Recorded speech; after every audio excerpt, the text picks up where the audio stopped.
As monkeypox continues to spread across the globe, new symptoms continue to emerge. How should we approach tackling these new manifestations, and what do they tell us about the evolution of this global outbreak? Welcome to Clinicians Roundtable on ReachMD. I'm your host, Mario Nacinovich, and here with us are two authors to share their insights on monkeypox, Dr. Aatish Patel and Dr. Julia Bilinska.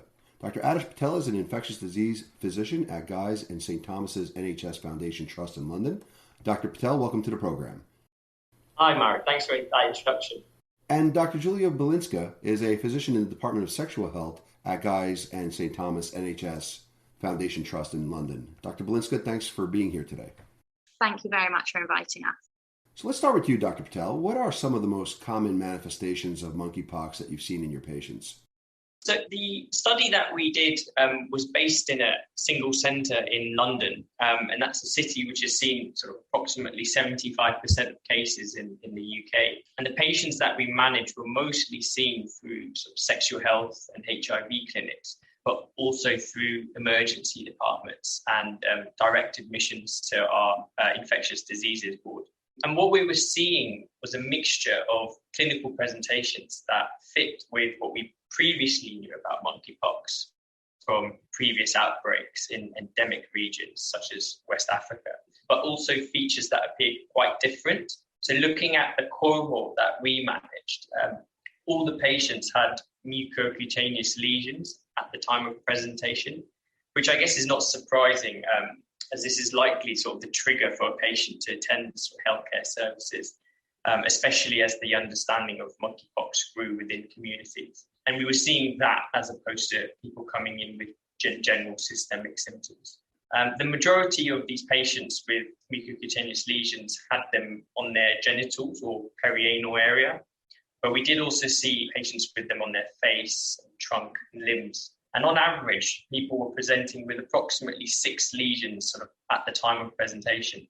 So not really as many as what we've seen in previous outbreaks or what's been documented in previous outbreaks. The majority of patients did have sort of systemic signs, so most commonly fever and lymphadenopathy and myalgia at some point in their illness. But significantly, I think almost 15% had none of these symptoms at the time of presentation. So as well as the sort of recognized signs and symptoms, as I've just mentioned, we have seen presentations either not previously described or not thought to be typical of monkeypox. And this includes rectal pain, penile edema, tonsillar signs, so sort of lots of erythema or exudate or abscesses in the tonsil or in and around the tonsil. And some patients with these symptoms develop quite significant complications. So moving to you, Dr. Bilinska, can you give us some background on your study and perhaps maybe even the genesis of it when you and Dr. Patel determined this is something new, this is something we need to be reporting on, this is something we need to be developing as a study? So in May, it became very clear that the community transmission of monkeypox was not only established, but escalating in the UK. And the team of clinicians behind the project that Aatish has described is made up of infectious diseases and HIV and sexual health specialists, all of whom who have been managing patients with monkeypox in a large centre, treating a high volume of cases from the very beginning of this outbreak. Our team were in regular contact with patients who described anger, fear, isolation, and there really was a recurring theme. Why hadn't they heard about the symptoms they were suffering from? Aatish mentioned already, we saw several clinical trends that had unusual presentations and differed previously reported features from past monkeypox outbreaks. And many had seen multiple healthcare professionals and received treatment for other infections such as bacterial tonsillitis prior to even being considered for testing for monkeypox. So really, our aims were simple. We wanted to raise awareness of the clinical manifestations of monkeypox in this outbreak, including the less common presentations. We wanted to improve public health messaging, and we wanted to advocate for the people at the highest risk of being exposed to monkeypox. Dr. Patel, when we think about the original clinical manifestations of monkeypox decades ago in the Congo versus what the clinical manifestations are of monkeypox in the current outbreak, how would you compare and contrast the two? Yeah, I think that's a really interesting question. I think transmission in the previous outbreaks were predominantly through animal to human. We didn't see much human to human. But of course, in this current outbreak, there's overwhelming evidence to suggest human to human spread. There's sort of elements of the signs and symptoms and sites of lesions that could be, explained by the differences in the outbreaks. And currently we're seeing predominantly genital and perianal lesions, and this is likely to be associated with the sort of site of inoculation, whereas in previous endemics in West Africa, it was mostly sort of hands and face. But I think there's features within this outbreak that are suggesting sort of a potential change in the natural history of the virus as we previously knew it. We're also seeing sort of biphasic appearances of lesions. So there's the initial lesions at the site of inoculation, and then sort of further dissemination of lesions to different parts of the body, days later. And this leads to this sort of polymorphic rash. So where the rash is present at different stages of evolution, but at the same time point. And if we take a few of these, for example, single lesions or atypical lesions such as tonsillar signs, for example, you can see how so many of these may have been sort of misdiagnosed in the community. And that could explain why the current outbreak was so widespread at the time of detection. For those just tuning in, you're listening to Clinicians Roundtable on ReachMD. I'm Mario Nacinovich, and I'm speaking with Dr. Aatish Patel and Julia Bilinska about their recent publication in BMJ that looked at clinical symptoms of monkeypox in a recent London outbreak. Staying with you for a moment, Dr. Patel, from your vantage point, what should physicians now be looking for when identifying and diagnosing patients? Yeah, so I think at this stage of the outbreak, clinicians need to sort of be quite open-minded and maintain a high level of suspicion, particularly sort of in at-risk individuals. There's an increasing body of work referencing clinical presentations from sort of the typical to the more atypical signs and symptoms of monkeypox. So it's good for ID physicians, for dermatologists, for surgeons, probably even dentists, essentially the whole healthcare network to really inform themselves. Because I think as we've learned from COVID, pandemics sort of tend to affect everyone one way or the other. I think it's important to appreciate there's a lot that we don't sort of understand yet.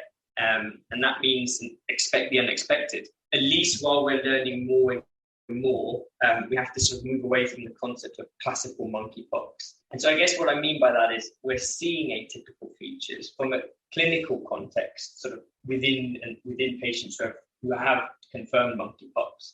I think one of the most common reasons we had for admission was severe rectal pain and penile edema. And I think based on that, I think it would be pertinent that if there were patients who present with rectal or anal or penile lesions, that they be considered sort of for more regular review or for even inpatient management. And I think although tonsillar lesions and abscesses were not common in patients that we saw, they obviously introduced the risk of airway obstruction. So of course, this is extremely important to be alert for. Turning now to you, Dr. Bilinska, how should we be talking to our patients about their potential risk and what signs and symptoms of monkeypox they should be on the lookout for? From our experience at our centre, we observed skin lesions could often occur at sites associated with recent sexual contact. And a newly published Italian study has confirmed replicating virus in semen. The real complicating factor here is that only a quarter of our cohort had known contact with someone with symptoms or confirmed monkeypox on retrospective review, suggesting that some people can be asymptomatic carriers of monkeypox, and in others symptoms can be mild, almost unnoticeable, and these factors are undoubtedly contributing to the ongoing community transmission. So when thinking about risk of exposure, close physical and sexual contact is currently the most significant. Saying this, it doesn't just apply to people who have frequent partner change or multiple partners. Many of our cohort only had a single recent partner. So people need to be aware of the variety of clinical presentations, including the spectrum of skin lesions, perianal, rectal, genital, and throat symptoms. Dr. Bilinska, I wanted to follow up with you on one item, certainly in terms of the potential risk and signs and symptoms with patients. How can we help educate the general public who may not be exposed to monkeypox in any way How can we help destigmatize monkeypox in your mind? I think that's an excellent question. And in truth, I think it's kind of multi-pronged. So as you said, it's the general public. We need to disseminate factual information, which technically shouldn't stigmatize it. So I think the key to combating the societal stigma is education, clear information, evidence-based information that we're disseminating, but it needs to be on the big media outlets, kind of going out to every single person, as you said, reaching people who may not feel that they are at risk. And finally, I want to give you each an opportunity to share any final thoughts. Starting with you, Dr. Bilinska, do you have any key takeaways you'd like to share?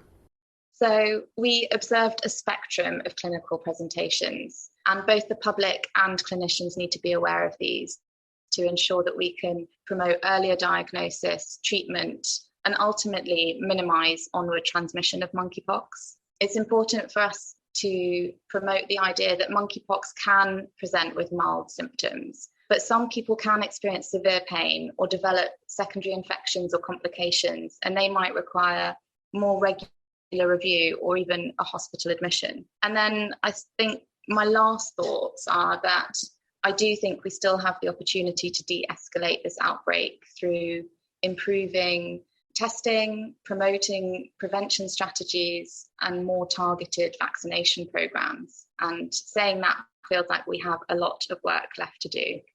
I would absolutely agree. And Dr. Patel, I'll turn to you with the same question.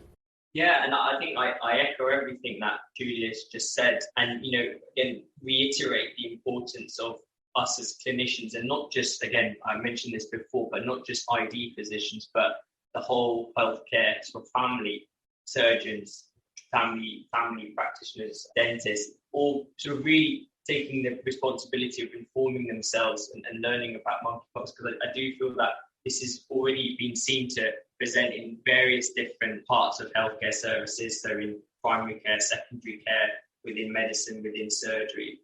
And again, in order to be able to recognise and therefore minimise onward transmission and improve patient outcome, it's really our responsibility as clinicians to make sure we're doing all we can to sort of pick up these signs and symptoms.